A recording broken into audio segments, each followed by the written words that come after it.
In a galaxy bound by bloodlines and broken by prejudice, a cybernetically enhanced princess stands at the edge of political extinction.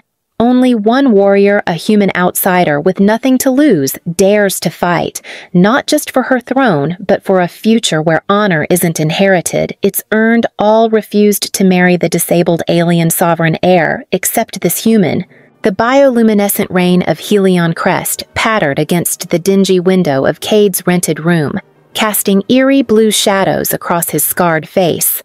He cleaned his pulse rifle methodically, the weapon disassembled on the worn table before him when his comm unit chirped with an encrypted transmission. Few people had that encryption key. Mercer, he answered using his professional surname rather than his given name. The Galactic Security Guild has a contract that matches your specific skill set. The voice belonged to Jarvis, his handler for the past 5 years. High-risk protection detail. Royal client, triple your usual rate. Cade's hands stilled on the barrel of his weapon. I don't do babysitting jobs. This is an ordinary royalty. It's the Xandrian Crown Princess, the Valkyrians, a warrior race renowned throughout the galaxy for their combat prowess and rigid honor codes. Their silver-scaled bodies and imposing 7-foot frames made them natural soldiers, and their empire spanned 3-star systems. I thought the Valkyrians considered human security about as useful as a screen door on a submarine, Cade said, resuming his work on the rifle. Circumstances have changed. Princess Arisia has specifically requested a human. Cade raised an eyebrow. Why she was injured in battle 12 lunar phases prior took heavy fire during the Aetheron Reach conflict. Her spine was severed. Jarvis paused. They replaced it with cybernetics, and Cade failed to see why this necessitated his involvement. And in Xandrian culture, cybernetic enhancements are considered impure, especially for royalty. All potential suitors from allied species have rejected her marriage proposals. Some wouldn't even enter the same room. What does this have to do with security? Death threats increasing in frequency? The royal family believes someone wants to eliminate her before the succession ceremony next month. Jarvis's voice lowered. They've requested you specifically because of your file, 15 years of combat experience.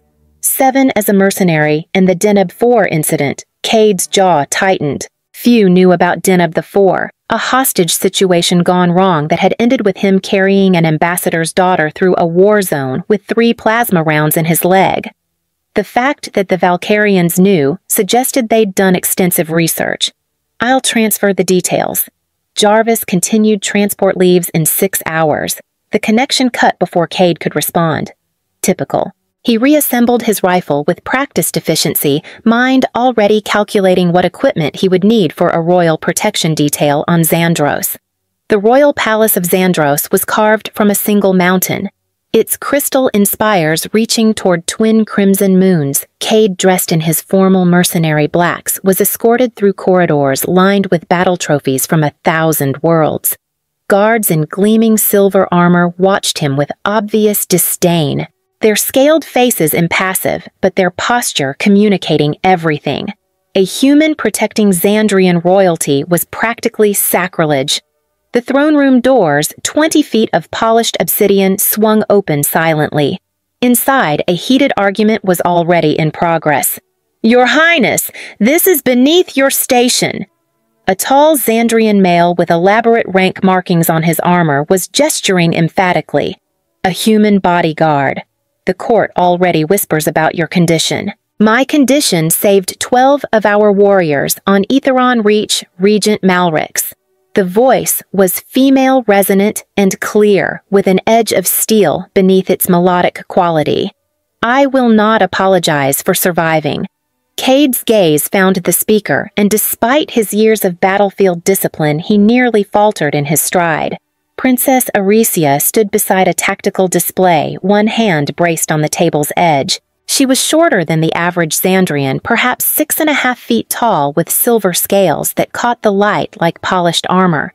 Where most Valkyrians had ridged crests extending from their foreheads, hers was adorned with delicate crystalline growths that formed a natural crown. Her features were sharper, more refined than the males of her species. But what caught Cade's attention was how she moved. As she straightened to her full height, there was a subtle, mechanical precision to her motion. a barely perceptible whir of advanced cybernetics replacing what had once been an organic spine. Through her fitted armor, he could see the faint glow of power conduits running along her vertebrae. "Your mercenary, Cade Thorne, Your Highness," announced the guard who had escorted him. Every eye in the room turned to him. Cade approached and inclined his head. Not a full bow, but enough to show respect without subservience. "Princess Aricia," he said, meeting her gaze directly. Her eyes were startling vertical pupils surrounded by irises the color of molten gold. They assessed him with the calculating efficiency of a battlefield commander evaluating a weapon. "You survived Deneb 4 with minimal equipment and a critical injury," she said without preamble. "You faced Krell berserkers in close combat and walked away. You've extracted high-value targets from 17 hostile environments." She circled him slowly, the subtle mechanical wear of her spine, the only sound in the silent chamber. "Yet your file indicates no prejudice against cybernetic enhancements or alien physiology. Metal or flesh makes no difference to me." "Your Highness," Cade replied evenly. "I judge by actions, not appearances." A ripple of disapproval ran through the watching courtiers. Regent Malrix made a sound of disgust. "See how the Terran speaks to you. No proper respect for your royal blood. Perhaps because he sees more than just blood and title," Aricia countered sharply. She stopped directly before Cade, her golden eyes narrowing. "Can you protect me, human, even if it means standing against my own people's prejudice?" Cade held her gaze unflinchingly. "I don't take contracts. I can't fulfill your highness." The sovereign heir's mouth curved into what might have been a smile, revealing the edges of sharp, predatory teeth. "Good." She turned to address the room. "Cade Thorne will serve as my personal security until after the succession ceremony. Any objections will be taken as objections to my royal authority." Regent Malrix's scaled features tightened with barely controlled fury, but he bowed stiffly. "As you command, cousin, I only hope your unique choices do not further damage your standing." After the court cleared, Aricia gestured for Cade to follow her to an adjoining chamber, a private training arena lined with weapons from dozens of worlds. "They think you cannot protect me," she said, selecting a blade from the wall. "They think my spine makes me weak." In one fluid motion, she spun and hurled the knife, embedding it in a target dummy across the room. The movement was perfectly executed with no sign of limitation. "I will show them how wrong they are." Cade watched her with newfound appreciation. This was no pampered royal hiding behind hired muscle. This was a warrior. "I'm not here to judge your capabilities." "Sovereign heir," he said, "I'm here to keep you alive. And if I expect my protector to keep pace with me in combat," she retrieved another blade, offering its hilt to him. Challenge sparked in her golden eyes. Cade accepted the weapon, testing its weight. "Then I won't disappoint you." For the first time, her expressions softened fractionally. "We shall see, human. We shall see." The grand reception hall of the Valkyrian palace glittered with the light of 1,000 bioluminescent crystals. Dignitaries from 7 allied systems mingled beneath vaulted ceilings that displayed holographic recreations of famous Valkyrian battle victories.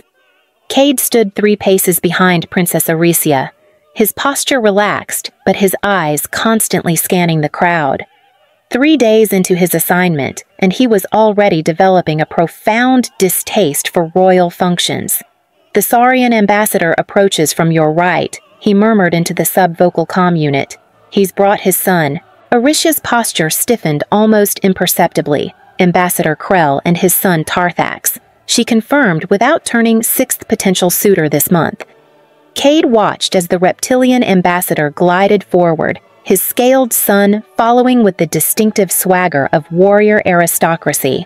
Like most saurians, they stood nearly 8 feet tall with powerful tails and ceremonial blades strapped to their forearms.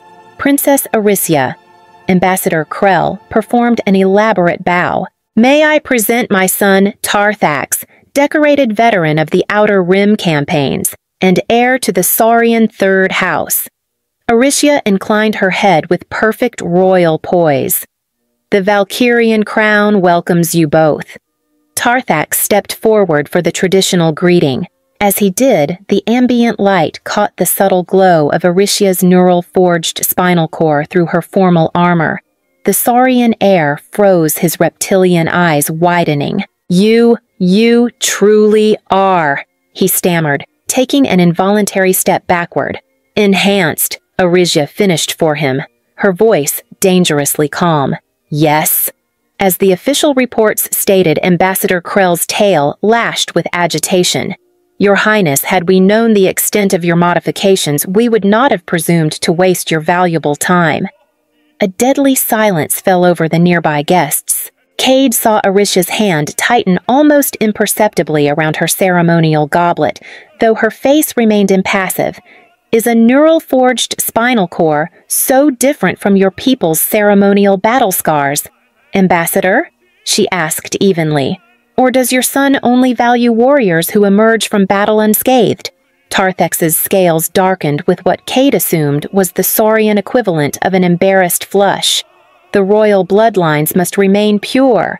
Your Highness, surely you understand tradition." "I understand survival," Aricia replied, "and duty, both of which I fulfilled on Aetheron Reach, while your ships maintained a safe distance from the conflict." The ambassador pulled his son back with a sharp gesture. "We meant no offense, if you'll excuse us." As they retreated, Cade moved closer to Aricia's side. Diplomatic incident avoided by approximately 2 centimeters. He observed quietly. The corner of Aricia's mouth twitched. "You think I was too harsh? I think you showed remarkable restraint by not putting that goblet through his skull." A genuine laugh escaped her before she could suppress it, drawing startled looks from nearby courtiers. "Perhaps humans aren't entirely without merit as companions," she said just loudly enough for those nearby to hear Regent Malrix materialized at her other side, his ornate armor gleaming. "Cousin, you're causing quite a stir. The Arcturian delegation is offended that you're speaking so freely with your security detail. The Arcturians can join the extensive list of those I've offended today," Aricia replied. She handed her goblet to a passing servant. "I believe I'll take some air on the western balcony. Cade, accompany me." As they moved through the crowd, Cade noticed the not-so-subtle way guests parted before them, conversations dying as they passed. Some looked at Aricia with pity, others with barely concealed revulsion. None of them seemed to see the proud warrior he was beginning to recognize. The western balcony overlooked the capital city, its crystalline towers reflecting the light of the setting sun. Aricia braced her hands on the railing, the formal posture finally dropping from her shoulders. 15 more suitors have canceled their visits this week, she said without preamble. Apparently, word of my abomination has spread quickly. Cade leaned against the adjacent railing their loss. She shot him a sharp look. "You mock me. Not at all, I've seen you train. Any warrior would be fortunate to fight alongside you, cybernetics or not." Aricia studied him with those unsettling golden eyes. "You are not what I expected from a Terran combatant." Whatever response Cade might have offered was cut short by the sharp crack of an energy weapon from the gardens below. His combat instincts kicked in instantly, and he tackled Aricia to the ground as a bolt of superheated plasma sizzled through the space where she had been standing. "Contact," Cade barked into his calm western balcony sniper in the southern gardens. Rolling smoothly to his feet, he drew his sidearm while pulling Aricia behind a decorative column. 2 more shots impacted the balcony railing, sending fragments of crystal flying. "Stay down," he ordered, quickly assessing the situation. To his surprise, Aricia had already drawn a concealed blade from her formal attire. "There are 3 of them," she said with cool precision, moving through the lower terraces. Cade risked a glance over the balcony edge. She was right. 3 figures in active camouflage were advancing up the garden path, their outlines barely visible against the foliage. "Palace security will be bottlenecked at the main doors," he said, calculating. "We need an alternate route." "Service corridor, eastern wall," Aricia replied immediately. "It connects to the royal apartments. I'll cover our retreat stay in my shadow." They moved together with surprising synchronicity. Cade laying down, suppressing fire, while Arisia kept watch on their flank. It was like partnering with a seasoned combat veteran rather than a royal charge. When one of the attackers appeared suddenly at the balcony entrance, Arisia's thrown blade caught them in the shoulder before Cade could even adjust his aim. They reached the service corridor just as palace alarms began blaring. Inside the narrow passage, Cade paused to check Arisia for injuries. "I'm unharmed," she said already, checking her blade for damage, though I fear my formal reception is quite thoroughly ruined. Despite the circumstances, Cade found himself smiling at her dry delivery. "I wouldn't worry, Sovereign Heir. I doubt the Saurians will be eager for a second conversation anyway." As royal guards flooded the corridors around them, Arisia's golden eyes met his with newfound respect. Perhaps, Cade Thorne, this assignment will be more interesting than either of us anticipated. Dawn broke over the royal training grounds as Cade dodged a precisely aimed strike from Arisia's training staff. The Sovereign Heir moved with lethal grace, her neural-forged spinal core allowing for maneuvers that would have been impossible even for her species' natural physiology. "Your defensive posture is unusual," she observed, circling him, "not standard human military." Cade adjusted his grip on his own staff. Adapted from 3 different combat systems, humans don't have your natural armor or strength. We compensate with adaptability. Lead he demonstrated by shifting suddenly into an offensive stance and launching a series of strikes that momentarily pushed Arisia back. She recovered quickly, analyzing his technique with obvious interest. "Fascinating, show me that sequence again." For the past week, they had fallen into this routine training at dawn before court duties began. What had started as Arisia's assessment of his capabilities had evolved into a mutual exchange of combat techniques. Cade found himself impressed not just by her physical prowess, but by her tactical mind. The assassins from the reception, he said between exchanges, "Have you received the intelligence report? Arisia executed a perfect counterstrike. Mercenaries hired through a shell corporation with ties to the Proxima system, the same system where you were injured." She paused, golden eyes narrowing. "You suspect a connection?" "I suspect everything, it's why I'm still alive." Cade lowered his staff. "Your cousin seemed unusually interested in the investigation details. Regent Malrix has always been politically motivated," she acknowledged carefully. Their conversation was interrupted as Commander Warden Kryn entered the training ground. The loyal guard's posture was rigid with obvious disapproval. "Princess, the Council of Elders has requested your presence. The Arcturian delegation is departing and wishes to formally withdraw their marriage candidate." Arisia's expression hardened. The 7th renouncement this solar span very well. As they walked toward the council chambers, Cade noticed the whispers that followed them, court officials and servants alike staring at the Sovereign Heir with a mixture of pity and revulsion. One conversation in particular caught his attention. Unnatural, no worthy warrior would bond with machine parts. Heard the Terran doesn't seem to mind. Perhaps their standards are lower. Cade stopped abruptly, turning to face the 2 Valkyria nobles. "Care to repeat that assessment?" The nobles stiffened, clearly not expecting to be confronted. "This is not your concern?" "Human, when it affects the security of my charge, it is?" Cade's voice remained calm, but his eyes had gone cold. "Princess Arisia took a plasma blast that would have killed 12 of your warriors. The only unnatural thing I see is the lack of respect for her sacrifice." A crowd had gathered, shocked at the Terran's boldness. Commander Therix watched with an unreadable expression. "You overstep your bounds," one noble hissed, "and you underestimate your Sovereign Heir." Cade replied, "A mistake your enemies won't make twice." He turned to find Arisia watching him, her expression a complex mixture of surprise and something deeper. Without acknowledging the stunned silence, she simply continued toward the council chambers. Later, as they stood outside the council's doors, she spoke quietly. "No one has defended my honor like that since before my injury." Cade met her gaze steadily. "I stated facts. Your people's prejudice doesn't change them." For the first time, Arisia smiled at him without reservation or royal pretense, a warrior's smile, genuine and rare. "Perhaps humans understand honor better than we thought." The royal archives were silent, saved for the soft hum of data terminals.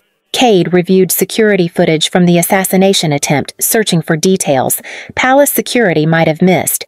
Beside him, Arisia analyzed communication records from the weeks before the attack. "There's a pattern," she said, gesturing to the display encrypted transmissions from the palace to an off-world relay. "Always within hours of my schedule changes." Cade leaned closer. "Someone inside is feeding information to the assassins." Their proximity was intimate by Valkyrian standards. Cade noticed Arisia didn't pull away as most of her kind would from a non-Valkyrian. The scent of her was unfamiliar, but not unpleasant, something like heated metal and exotic spice. "We need to set a trap," he suggested, "feed false information through suspected channels." Before Arisia could respond, the archive doors slid open. Advisor Nyleth entered, stopping short at the sight of them huddled over the same console. "Your Highness," she said, disapproval evident. "The Succession Council is requesting updated medical scans before the ceremony. More scrutiny of my imperfection." Arisia's voice was sharp. "Merely protocol, sovereign heir." Nyleth's eyes flickered to Cade. Perhaps discussions of such sensitive matters should exclude outsiders. After the advisor departed, Arisia's shoulders slumped slightly. They hoped to find a reason to disqualify me. If my cybernetics show any signs of affecting my cognitive functions, they could bypass me in the succession.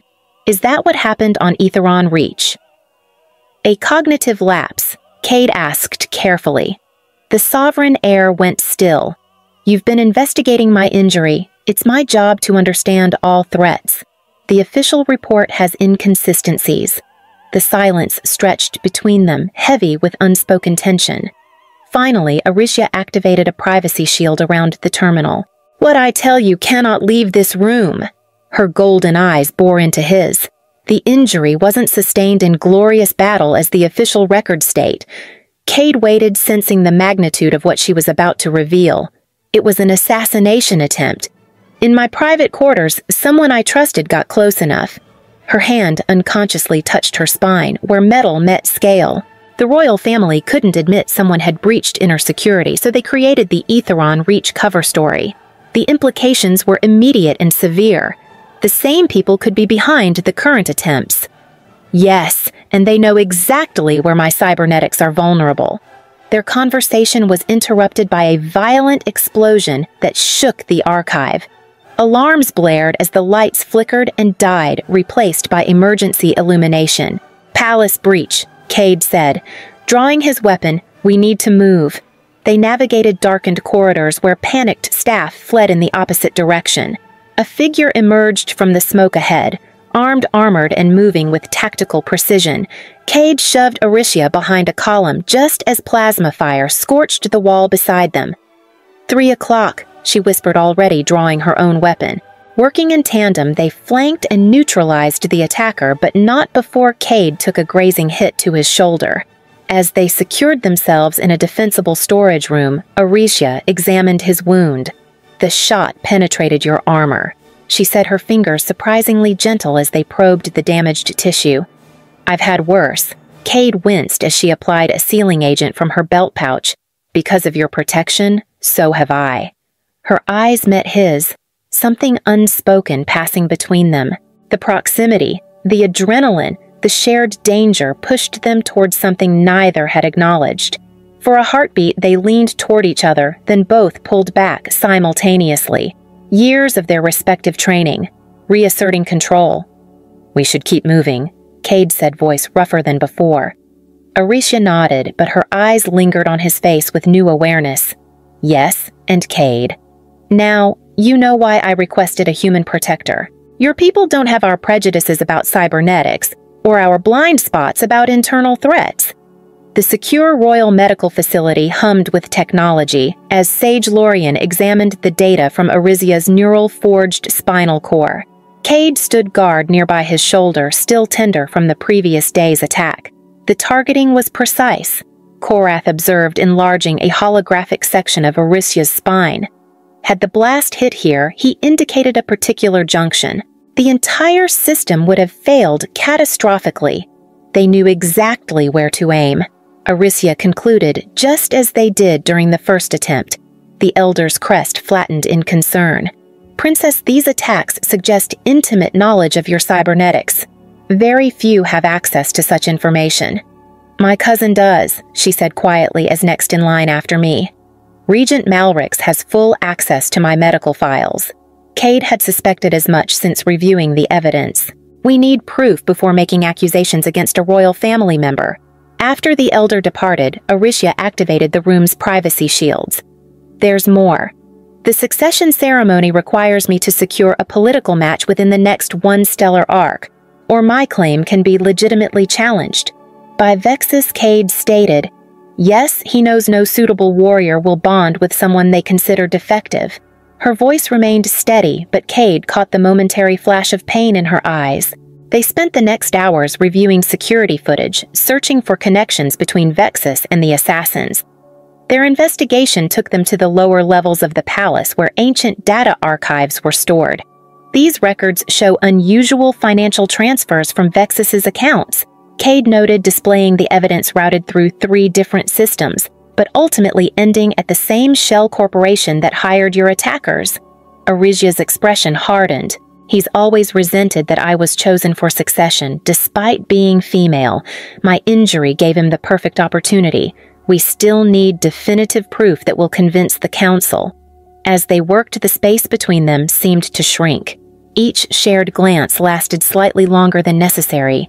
Each accidental touch lingering, Cade found himself increasingly aware of her presence, the subtle sounds of her neural-forged spinal core, the gleam of her scales in the dim light. "The Valkyrian succession laws," Aricia said, suddenly accessing an ancient text. "There's something about acceptable matches." She froze as she read further by the ancient stars. "What is it?" "There's a provision rarely invoked that allows for matches outside the approved species list in times of conflict or succession crisis." Her golden eyes widened. It was included after the Third Galactic War when suitable partners were scarce. The implication hung in the air between them. "Would your people accept such an interpretation?" Cade asked carefully. "They would resist, but legally they could not forbid it."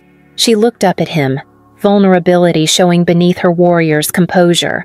"But there are laws forbidding royalty from bonding with those considered lesser species, humans being among those lesser species." Cade concluded, "Yes." Aricia's voice softened, "Though I'm beginning to question many of my people's assumptions." The tension between them grew electric. Cade moved closer, defying years of training about professional distance. "These past weeks," he began, "I've seen a warrior any species would respect. Cybernetics don't define your worth." Her hand rose hesitantly to touch his face, tracing the scar that ran from temple to jaw. "And I've seen honor I didn't expect from a human." The security alarm shattered the moment warning of an intrusion at the archive entrance. They moved instantly to defensive positions, weapons drawn. "Palace security is compromised," Cade said, checking access points. "We need to retreat to a secure location." As they moved through a maintenance corridor, pursuing footsteps growing closer, Aricia pulled him into an alcove. For a breathless moment, they stood pressed together in the darkness, close enough that he could feel the heat radiating from her scales. "If we survive this," she whispered, "we must discuss these forbidden possibilities." Then, with the adrenaline of danger flowing through them both, she pressed her lips to his in a kiss that defied centuries of Xandrian tradition. It was brief but intense, a warrior's promise. When they separated, Cade saw new determination in her eyes. "Now," she said, readying her weapon, "let's survive long enough to scandalize my entire species." The Grand Council chamber fell silent as Regent Malrix strode to the center of the floor. 6 days remained until the succession ceremony, and the tension in the room was palpable.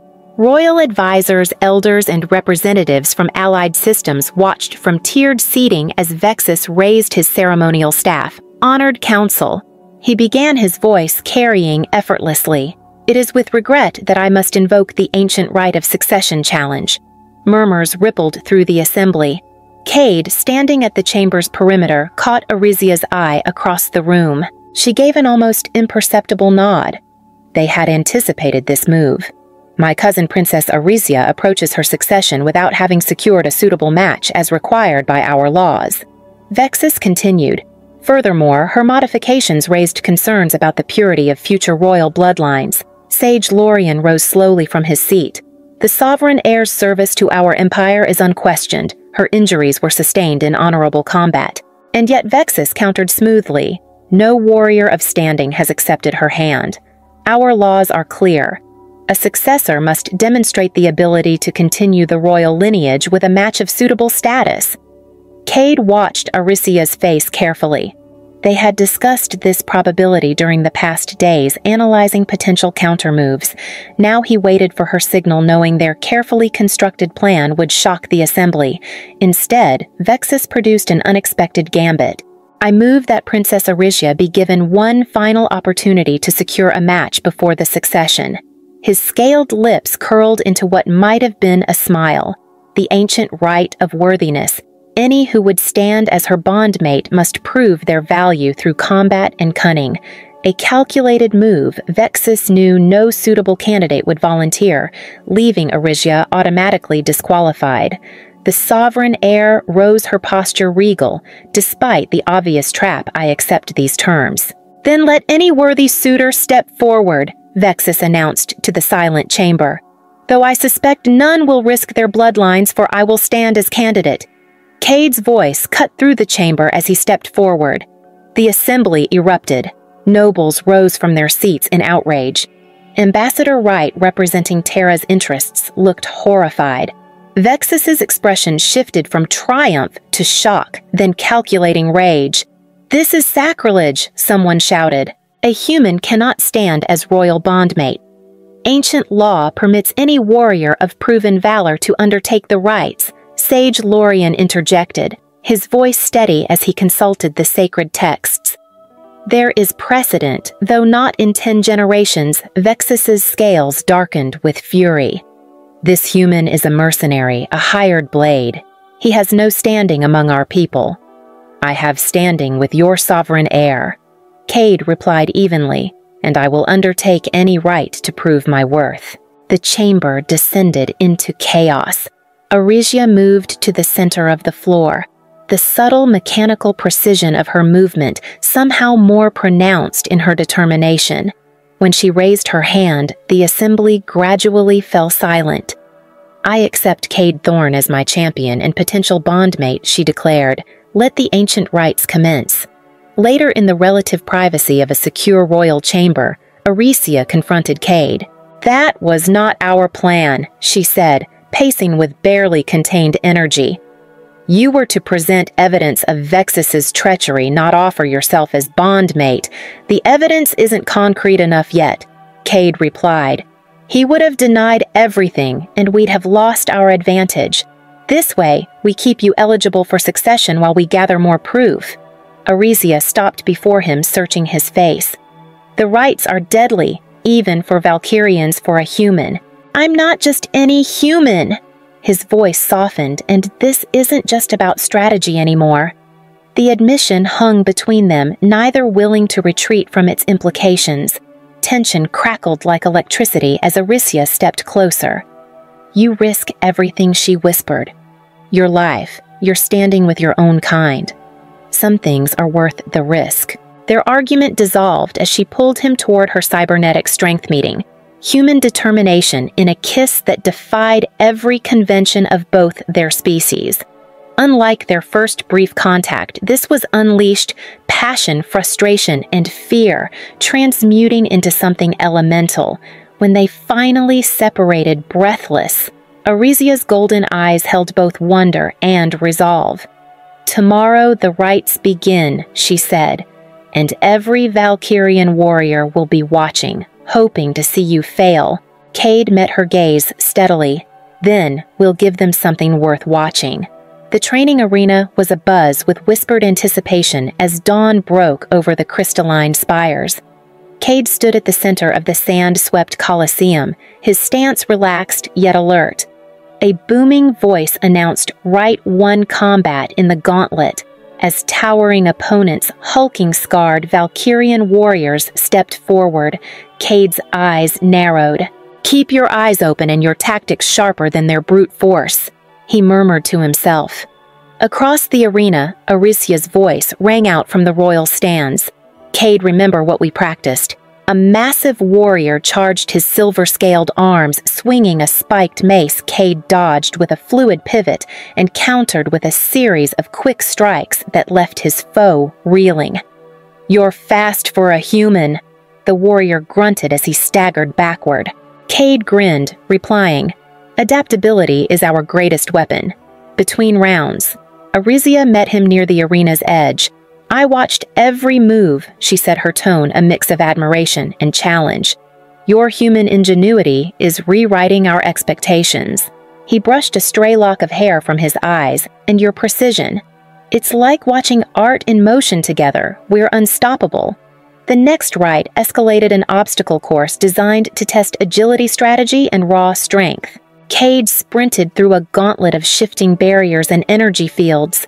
His voice carried through the calm watch me turn a weakness into an advantage. Moments later, he leapt over a spiked barrier as a heavy beam swung perilously close. A Valkyrian challenger taller and muscled to perfection roared, "No human should outpace us." Cade's retort was quick and dry. Maybe not by nature, but by determination. I am. From above, Aricia's laughter mingled with the cheers of the few sympathetic onlookers. Yet, in the shadows near the arena's edge, Regent Malrix watched with an unreadable scowl. His voice, low and menacing, reached a hidden communicator. Initiate modification. Delta. I want his sensors confused and his footing uncertain. He must be eliminated. As the rite proceeded, subtle riggings began to shift. The course's energy fields pulsed unpredictably, and hidden blades flickered into view. Cade's focus sharpened with each unexpected twist. They're playing dirty, he noted, barely audible over the roar of the crowd. Aricia's eyes darkened. Your cousin's doing this, isn't it? She hissed, anger intermingled with worry. I always suspected his hand in things, Cade replied, but I'll adjust. We always do. During a pause between rites, the pair found a moment of reprieve in a secluded alcove, Aricia, removing a gloved hand to reveal the subtle pulse of her neural-forged spinal core, said softly, Every strike today proves more than just your combat skill. It shows that honor and cunning can defy raw strength. Cade rested a hand on her shoulder. I'm not here to merely survive, they want a spectacle. I intend to turn that spectacle into a statement. Their conversation was interrupted by a sudden clamor in the arena. Final rite. The labyrinth of blood announced the master of ceremonies. The arena darkened as holographic projections of twisting corridors filled the space. Cade's pulse quickened, not from fear, but anticipation. This is where strategy meets chaos. He stated, Aricia's voice, firm yet tender, reached him once more. Stay close and trust your instincts. I believe in you. Inside the labyrinth, Cade encountered challenges that defied even his quick wits. A series of ambushes by genetically enhanced Valkyrian warriors and shifting walls meant to disorient him. At one crucial juncture, a disguised opponent lunged from the darkness. Cade parried with a low, steady tone. Not today. As sparks flew from clashing weapons, his mind raced, adapting to the erratic rhythm of his foes. Cade, you've got them on the run, came Aricia's support over the comm. They're not expecting your human unpredictability. Moments later, as Cade emerged, battered but triumphant, the arena fell silent for a heartbeat, then slowly murmurs of approval rippled through the spectators. Even some of Aricia's hardened warriors exchanged impressed glances. Back in the private antechamber, Aricia confronted him, her tone a mix of relief and fierce determination. You turned every trap into your advantage. But tell me, did you feel that the extra rigging, the sudden misfires, my cousin's hand is in every move? Cade's jaw tightened. I felt it. They tampered with the rites to seal my fate, but every illegal modification only fueled my determination. She stepped closer, her voice dropping to a conspiratorial whisper. Every time you defied their expectations, I fell further for you. In the midst of this chaos, I see strength that transcends our differences. "Then let's keep pushing back," he replied softly. "We'll turn his treachery into our triumph." As the day's rites ended exhausted, yet unbowed, the whispers in the arena began to shift. Some Valkyrians, once staunch in their prejudices, now eyed the Terran champion with a dawning respect. Cade and Aricia, amidst bruises and sweat, exchanged determined looks. "Tomorrow may bring more danger," Aricia stated, adjusting her armor. "But together, we are more than the sum of our parts." Cade smiled. "Riley, then let the next rite come. I promise I'll be ready." Under the cover of twilight, Cade and Aricia convened in a hidden chamber deep within the palace archives. The soft hum of ancient data cores filled the air as they pored over encrypted files. "Look here," Aricia said, tapping a series of luminous schematics on a holographic display. "These modifications calibrated to target the cybernetic junctions match exactly the damage inflicted during your cousin's first strike against me." Cade leaned closer, his brow furrowed. "So he engineered my injury too?" he asked, voice edged with disbelief. "Yes," Aricia replied, her tone grim. "It was never honor or combat. It was murder by design, and these transfers routed through his shell corporation are the financial lifeblood of his scheme." Before they could speak further, the chamber door slid open silently.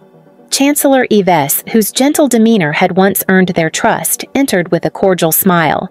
"Princess Aricia Cade Thorne." She began, her tone overly polite. "The Council requires our immediate presence to review updated succession reports." Aricia's eyes narrowed ever so slightly. "We were just finalizing evidence for the Council regarding the assassination plot." Nylith's smile faltered momentarily. "I'm afraid that evidence is classified for now. You must come with me." Cade exchanged a wary glance with Aricia, but as they rose, hidden figures emerged from the shadows. "Step aside," a voice commanded.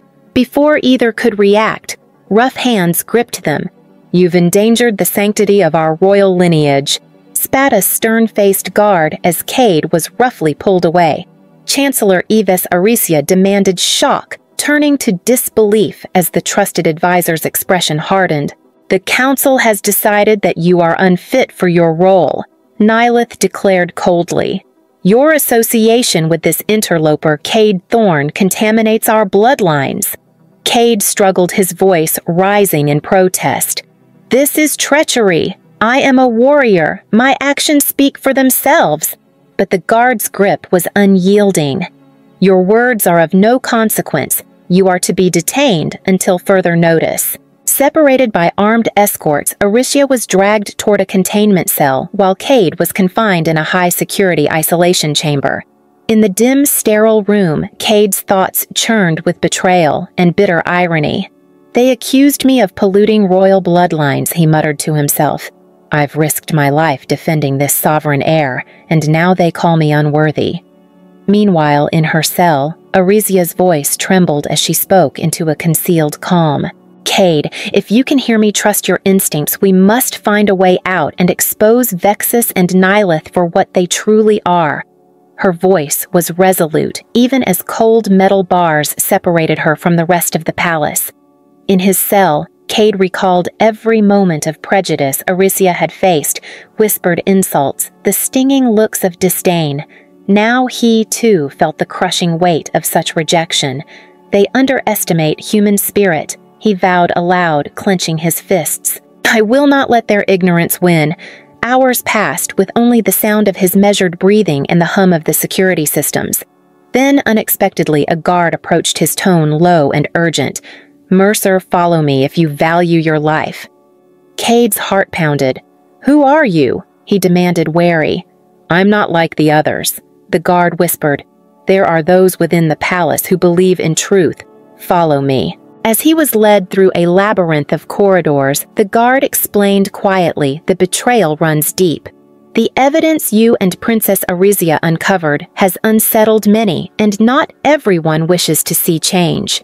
You must hurry and regroup with your sovereign heir before they silence you both." Outside, Aricia, despite her confinement, continued to rally her inner strength. "I will not be silenced," she declared softly to herself. "I must reach Cade. Our people must know the truth." Cade's escape, though fraught with danger, became the spark of hope in the midst of betrayal. "I'll find a way back to you, Arisia," he promised under his breath, determination hardening his features. "Even if they label me unworthy, I will prove that honor and truth know no species." In a hidden service tunnel beneath the palace, Cade emerged into a cold, moonlit corridor.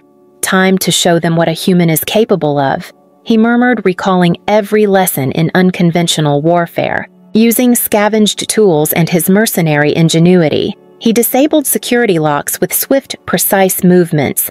His calm crackled to life. "Cade, do you copy?" Arisia's voice, strained but defiant, broke through. "I've managed to free a small contingent of supporters from within the palace. They believe in a new way, one that honors strength of spirit over ancient dogma."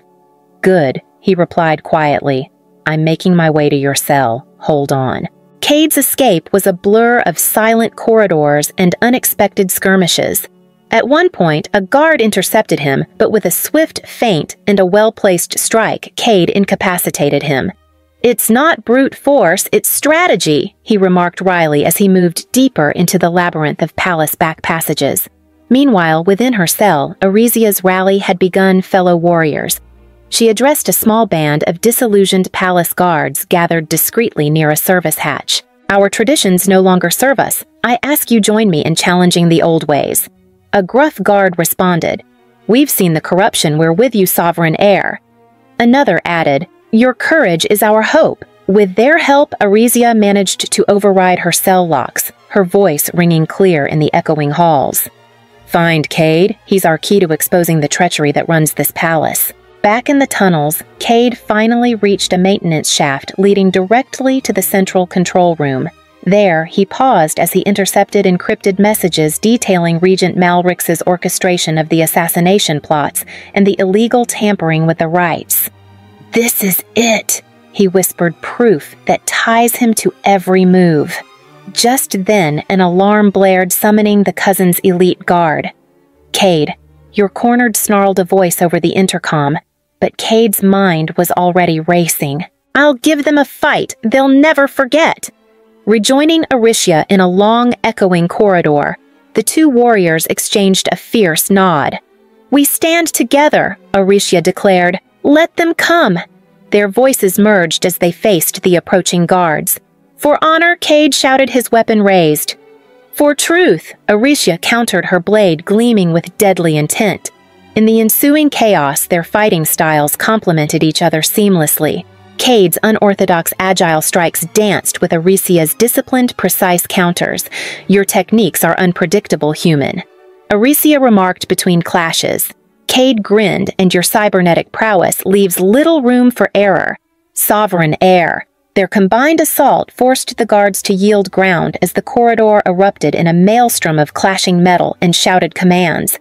The evidence Cade carried was broadcast to hidden terminals throughout the palace. "Now they will see," he murmured, "that our strength is not defined by purity, but by the courage to defy injustice." As words spread through the ranks, even some of the most rigid warriors began questioning the old dogma.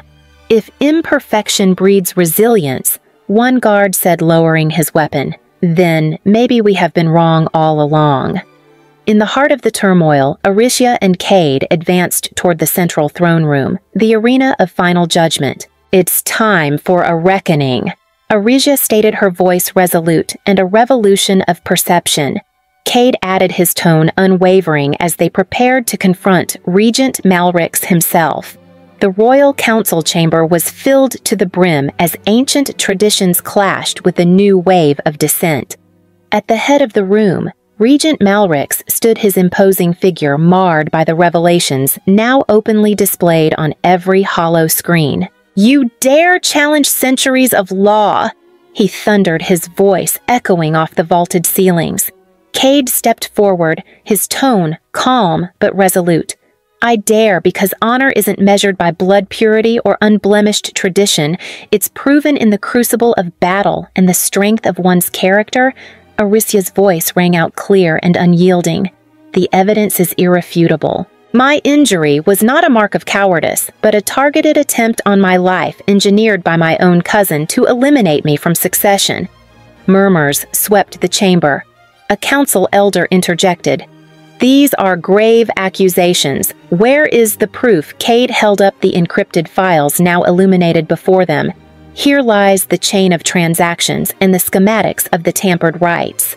This is the work of corruption, a betrayal of the very honor we claim to uphold." Regent Malrix's eyes narrowed dangerously. "You speak of treason as if it were a game." Aricia stepped closer, her gaze unwavering. "It is no game, cousin. It is the end of an era built on prejudice and fear. Our traditions must evolve to recognize the valor of those who fight for truth regardless of their origin." The council erupted in a flurry of voices, some shocked, others emboldened by the undeniable proof. A respected elder, his voice trembling, yet determined, declared, "Perhaps it is time to consider that strength may come from imperfection, and that true honor lies in the spirit of the warrior, not the perfection of the body." Cade exchanged a meaningful glance with Aricia. "For too long, our people have clung to outdated notions of purity, but we stand here as living proof that resilience and innovation are the true marks of greatness." A murmur of agreement spread among the council members. Even some of the most conservative voices hesitated before nodding slowly. "What do you propose?" asked one dignitary. Aricia smiled a soft yet triumphant expression. "We propose a new tradition, one where warriors are celebrated not for unblemished perfection, but for their courage, ingenuity, and unwavering honor." The chamber fell silent as the council deliberated. After what felt like an eternity, the head elder spoke once more. "In light of these revelations and the undeniable spirit displayed by both a human and a Valkyrian, I hereby decree that the ancient laws be revised. Henceforth warriors shall be honored for their deeds, not the purity of their bloodlines." Applause broke out among many, while a few dissenting voices faded into reluctant acceptance. Vexus's fury was palpable, but even he could not deny the truth of what had been revealed. "So be it." He growled, his authority crumbling in the face of overwhelming support for change. Later, in a quiet moment away from the pomp of the council, Aricia and Cade found themselves alone amid the flickering light of the palace's new era. "Do you realize what we've done?" Aricia whispered, her hand resting on Cade's arm. Cade's eyes softened as he replied, "We've shown that honor is not a relic of the past, but a living force that adapts just as we do. In that tender silence, their union was no longer a scandal, but a symbol, a beacon of a future where differences were celebrated and strength redefined."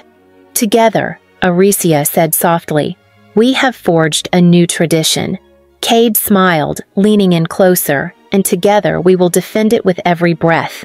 As the palace embraced its rebirth and the empire began to see that diversity was its true power, the alliance between human and Valkyrian was celebrated not as an aberration, but as a new chapter in the saga of honor and unity.